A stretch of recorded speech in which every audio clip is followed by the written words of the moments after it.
আমার বোন কোনোদিনও সেরে উঠবে না ডাক্তার? ওটা বইছে আর লড়াতে আমি কি বলছে ডাক্তার? ও কথা বলতেও পারবে না ডাক্তার? না, পারবেন না। We are extremely sorry. আমরা যেটা ভয় পেয়েছিলাম সেটাই সত্যি হয়েছে।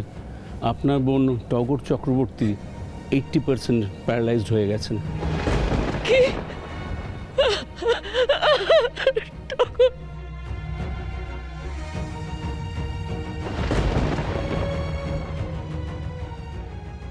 মানে আমার বোন কোনোদিনও সেরে উঠবে না ডাক্তার?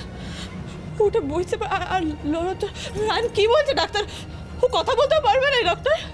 না, পারবেন না।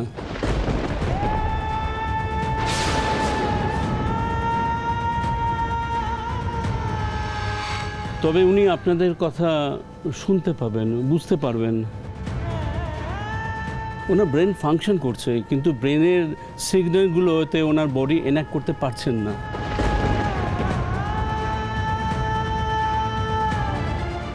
তবে ওনার এই কন্ডিশন যে কোনোদিনই ইমপ্রুভ করবে না তা নয়, তবে খুব ধৈর্য সাপেক্ষ ট্রিটমেন্ট লাগবে।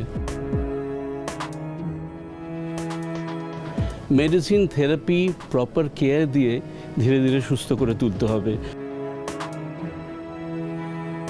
তবে ইটস ভেরি টাইম টেকিং।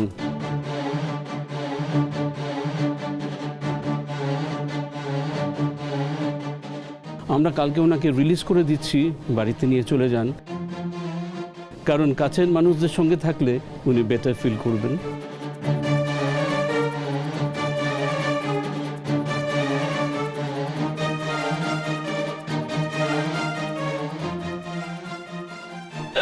তুমি কি সর্বনাশ করলে বাবু?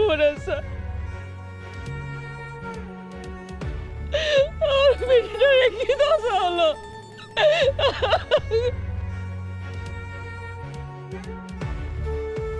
কোন শয়তানিতে আমার মেয়েটার এই অবস্থা হলো? বাবু মরেছে কেন করলে তুমি এরকম?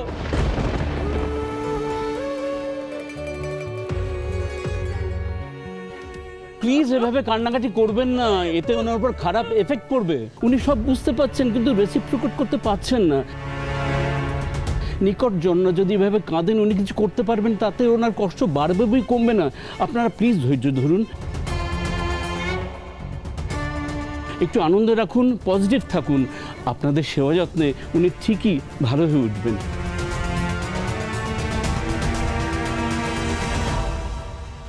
কাকিমা, কাকিমা কেঁদো না তুমি।